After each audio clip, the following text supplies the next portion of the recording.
Hi everybody, welcome back to another episode of the Chick Alone TV channel. So today we're gonna talk about Michael Jackson. No, Michael Jackson, when I was growing up, he was like one of my favorites of all time. He was my absolute favorite. I love the fact that he can dance, he can sing. I don't know what Michael Jackson could be. He was so talented. It's amazing. And I mean, for him to do Thriller, like, who doesn't know Michael Jackson song? He's just phenomenal. No, this is not about Michael Jackson music, obviously not. We're gonna talk about, you know, the allegation of him touching kids allegedly. Now, when I was a kid and hear that Michael Jackson touched the kids, I would never believe it. Even though I still don't believe that Michael Jackson touched kids. And I'm going to tell you why. Michael Jackson has touched so many lives, so many hearts and so forth. For a man to be on stage, all my father just stand up and people just faint, that's immaculate. Like, I never expect that, none at all. The reason why I don't believe Michael Jackson touched those kids is because every one of these kids is always going to trial about money. Yeah, I mean, Michael Jackson was surrounded about boys and girls. Why is it just the boys? Yes, granted, the parents left the kids them with Michael Jackson, but I'm sure Michael Jackson does love being around kids. However, like 90% of me believe that Michael Jackson is innocent. When the trial went around and Michael Jackson went to trial the second time around, I was like, no, they can't lock up Michael Jackson. He's like, when I watch Leaving Neverland, I watched a documentary of, I think it's named Leaving Neverland on HBO. HBO Max, I think it named. I was like, what? Michael Jackson? But they were explaining the grooming process of how Michael Jackson do the grooming and how the touching and whatever view. And it amazed me to say that like 10% or 5% of me believe that he probably did it. But 90% of me say no, he didn't do it. That's how much I love Michael. I'm saying this to say that I don't believe Michael Jackson touches kids. Because up to now, we're not seeing evidence. Like, with R. Kelly, we have plenty of evidence because there was video, there were so many things. So it's hard to believe that Michael Jackson would touch these kids because there was no evidence. And then they must sue Michael Jackson even after him dead. The man dead and him can't see a peace because him still a scandal, the man name a road. Regardless of the fact he's one of the greatest artists, I should say, of all time. If he does touch those kids, he deserves to go to prison, of course. If he didn't touch those kids, I think they need to apologize and I need to declare that. But it's funny to me if you know that these same two guys that's in Leaving Neverland said, I think that's the name of the thing on HBO Max, said that Michael Jackson didn't touch them, right? They proclaimed the innocent of Michael Jackson. Them same one,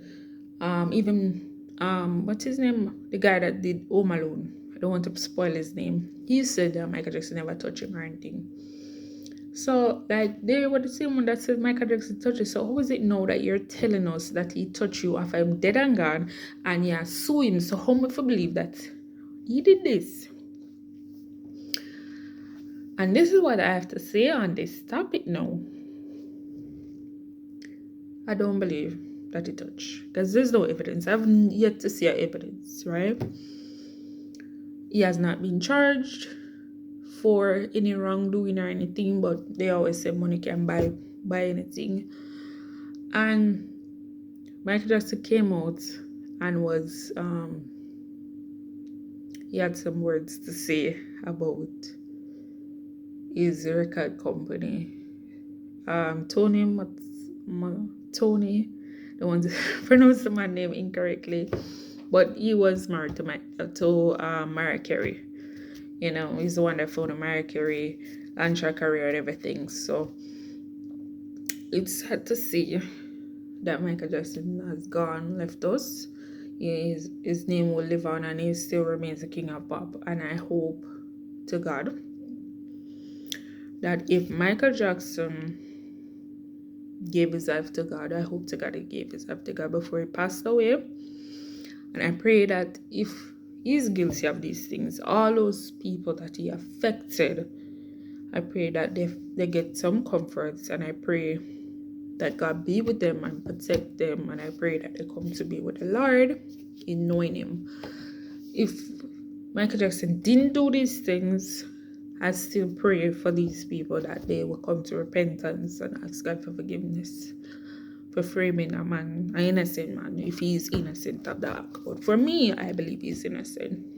What I cannot respect is Oprah Winfrey doing that documentary series. That's what you call it. I have no problem with her doing it. The documentary series with the two guys, them being on there. She have all right to do that. My issue is that when Michael Jackson was alive, she and Michael Jackson were friends, right? And if you imagine your friend and when him dead, this is what you turn around and do. Like, how much to say, like, that's being two-sided. I thought he was their friend, right? But maybe Oprah is just doing her job as a person that will come out and talk about these things. But what I cannot rate about Oprah, is why I cannot rate her for that, is because she talk about the two guys them, bring them on, talk about Michael Jackson stuff. But what about her friend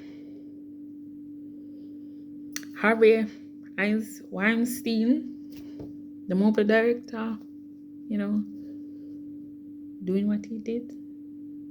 You don't see she do any documentary and having survivors come and talk about that. What, you're gonna wait until he die before you do that, Oprah? I'm just saying, you know. So people look at these things and say you're shady, Oprah, you know.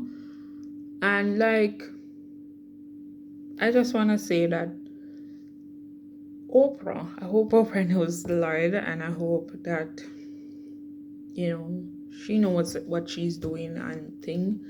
But I guess if the powers are at me, and that's how Oprah would do such a thing. But, you know, I hope that Oprah understands that people look on it as being shady towards Michael Jackson because they're not talking about Harvey Weinstein. So that's what I want to point out with that. But and I don't believe there are many different ways to God, because Oprah says that, but there's only one way to God, you know. But each his own. But this is my thought process on the situation. You know, Michael Jackson, hope his soul rest in peace, and I hope that they will come after your name with his pedophile dead and gone. So, you know, and I hope those two guys, they find some level of peace, and I hope Oprah finds some level of peace as well. And all the victims of any pedophile out there will find peace and happiness. And I pray that God will be with you, and I pray that every pedophile and every wrongdoer will go to prison. I will find out who they are and will send them to prison or get them the help that they necessarily need. And I pray that God be with them. And thank you for tuning in to the Chick Alone TV channel. I'm Sunny Harris, and I hope that you enjoy this video. Enjoy the rest of your day. Bye bye.